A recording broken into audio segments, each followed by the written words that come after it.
Hey guys, it's your boy M.K.S here, back at you with part 3 of this video, this list, sorry. As I said before in my previous videos, when I do these list video of 30 points, I break them up into 3 parts because otherwise it'll be too long. Anywho, I checked out part 1 and 2 and enjoyed them, parts 1 and 2 and enjoyed them. I wasn't going to have my shower, but actually I had dinner instead, so anyway, I thought I'd make this video before I go for my shower actually, and talking about my ideas about Italian football and Celtic. So as I say, hope you enjoy them and my imagination and my dreams for Italian football, and hopefully, and Celtic, as I say, and hopefully my passion will come through. So here goes. Anyway, sorry, I keep saying anyway, but anyway, I'll try not to say that again. So on to this number 21. I hope that Italian football can look at how to bring back some of the pride, like from the 90s, when Italian football was probably the best league in the world, and like what can be learned and how to bring back those glory days, and like how they can. Sorry, my stomach was just making noise. Sorry. How they can become the number 1 league again in the world. And I suppose for Celtic, I think it would be great to see them overcome Rangers, like finally take over Rangers and become the number 1 team in Scotland. Because even though Celtic have won 10 league titles in a row and many other trophies, I think 11 altogether in total, and hoping to go for the 12th this year. I think, if I'm not mistaken, we as a fan are still quite a few behind Rangers, so we were obviously way behind before. So anyway, it would be great to see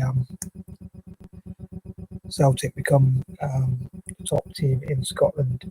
22 on that note, it would be great to see Celtic be the first team in Scotland to win 10 in a row and maybe even more.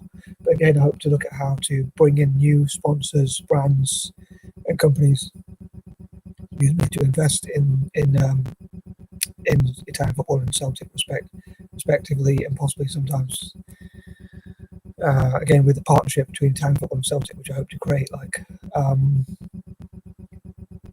whichever sponsor one could perhaps sponsor the other, perhaps, or something like that. There could be some sort of mutual deal or something that could be made like that. I don't know if it would work, but that could be something to be looked into. Again, they can learn from each other and help each other to achieve goals and help each other to become like Celtic, again helping Serie A to become the number 1 league, and Serie A helping Celtic to practice and develop the finances to become the number 1 team in Scotland in terms of historical trophies, victories won, and all that kind of thing. And I'd love to make loads of friendly games again. I'd love to improve the relationship, as I said before, like between Italy and France through like Forza France, which is like Forza, I think is Latin for go or come on.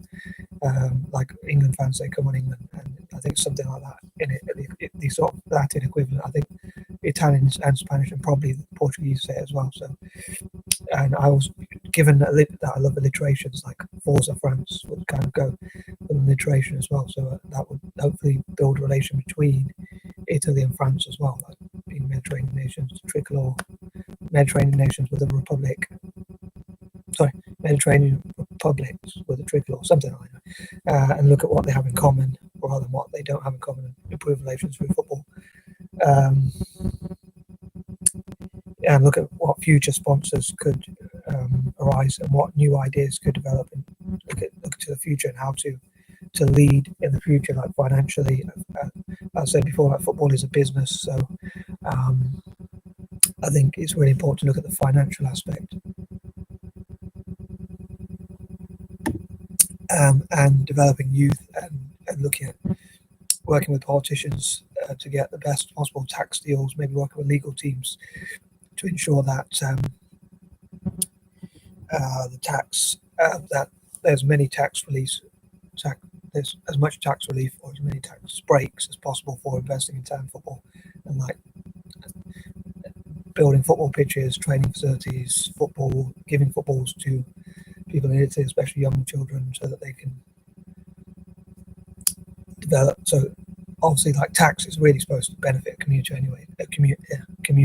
So encouraging those tax losses for investing, if Italy could do that ahead of any other nation, then hopefully it'll put it in a great position. Like other nations will be seen as copying if they did that. I suppose not something you can copyright, but if Italy does that ahead of hopefully before any other nation finds out, and then hopefully by that time we'll have the advantages, all being well. Number 23.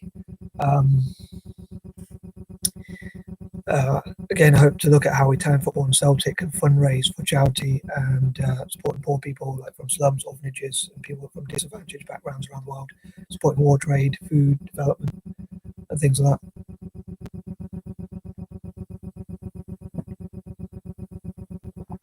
Sorry, that tea was getting cold. So, and yeah, having partnership deals with places in Asia, maybe learning a game from the Premier League, like Arsenal had a partnership deal with Rwanda where it was worth a certain amount, and I think Rwanda sort of sponsored the Rwandan government or tourism board, or both. Random tourism board through the government, I think, or I suppose it's run by the government. Gave Arsenal some money, and like shirt deals and all that sort of stuff. But in exchange, Arsenal are supposed to promote Rwandan tourism, and that's quite a controversial deal because obviously we might say that money could be better spent. But time will tell, obviously, whether it was a good value investment. Because obviously, if Rwanda does get enough tourism from that deal, which to me, as someone who supports African and Asian nations, I hope they will. That can be obviously that would be worth the investment, I suppose, if they get enough tourism and that creates jobs and things like that. So it would be worth spending that much money.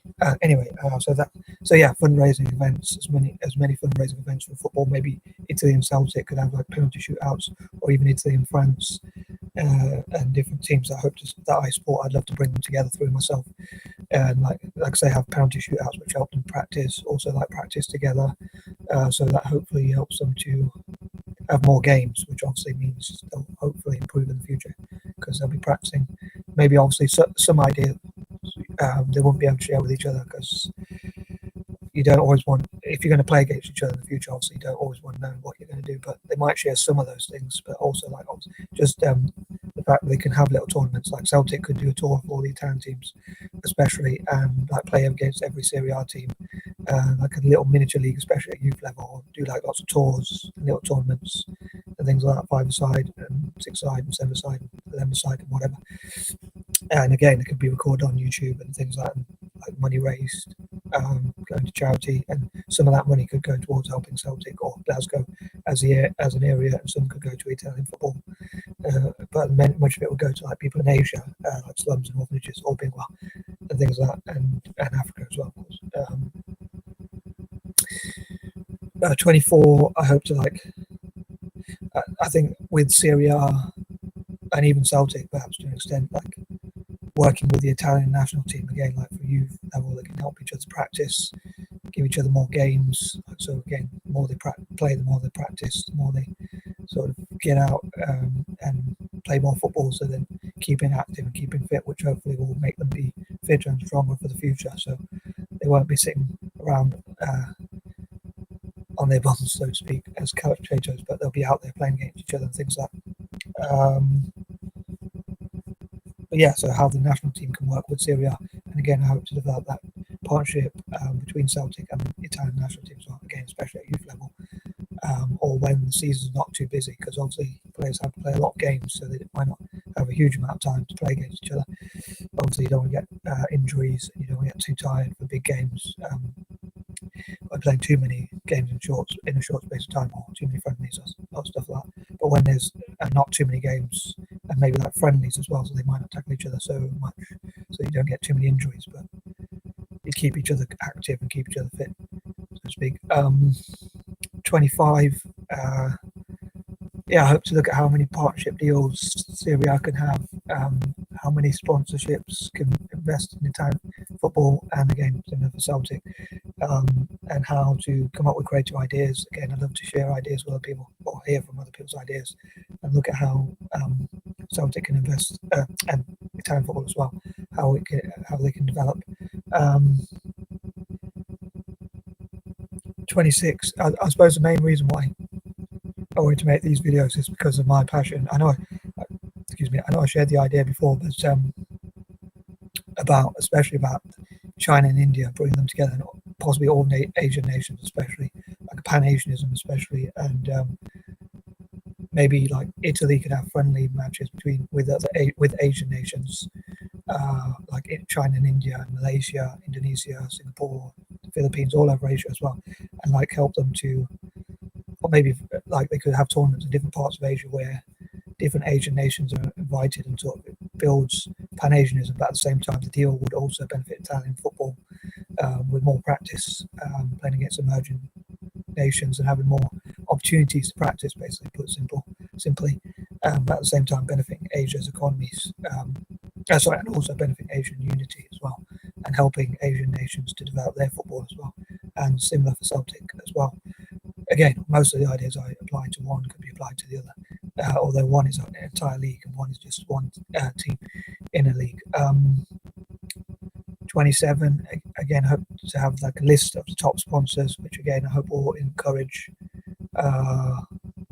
more people to sponsor. Like if there's a list, then if Pepsi Cola invest a certain amount into Italian football and Coca-Cola are left behind, then they might think we better invest more, because otherwise they're going to look better than us. So they might want to invest more into football. And again, I think Italian football can perhaps learn a lot from the Premier League, or maybe even American soccer, football, whatever you want to call it. And I sometimes use the term soccer because I want to market some of the ideas in America as well. That's one of the reasons why I use the term soccer. I don't mind soccer or football, either one of those terms. 28, as ever, I'd love to know what you think about my ideas, and I think it'd be great if my ideas were really worked and made me proud. And also, as a dyslexic guy, I could represent dyslexics, and maybe they could like be a think tank in Italian football and again Celtic, in Serie A and in Celtic, where people share ideas, and a lot of people from neurodiverse backgrounds talk about our strengths as people with neurodiverse minds, so how we think differently to the norm, so to the normal people, if you like, to normal people, whatever you call them. So yeah, hopefully us dyslexics will show what strengths we have in terms of sport, like in this case especially football, soccer, whatever you want to call it, where we can talk about our ideas about how to improve Serie A, or how to improve Celtic. I don't know if I can encourage my fellow dyslexics to do so, but I think it would be pretty amazing if I could do so. And I know there is one guy who used to play for Rangers who's dyslexic. Rangers being the enemy of the rivals, at least of Celtic. But I'd love to symbolically have, I think his name's Stephen Naismith. So I'd love to have Stephen Naismith, who's I think one of the patrons of the Dyslexia Association of Scotland, or something like that, Scottish Dyslexia Association, and symbolically to show that we can work together in spite of being rivals on the pitch. So he could be a part of training events at Celtic, maybe, if I can encourage him, even though he played for the rival team. Like, this could be like symbolic of not bearing a grudge, or not letting hate divide us, or stuff like that. So even though he played for the opposition, we could still perhaps get along. So this could be symbolic again, maybe, or show that just even though we play for different teams, if we're dyslexic, we have something in common. I don't know, something like that, but I don't know if that makes much sense. But 29, hope to encourage my fellow Anglo-Indians and dyslexics, as I say, to support football and Celtic. Sorry if this video is a bit long. And number 30, I'd love to know what you think, and I think I'm going to wrap it up there. Peace and love. I'm out.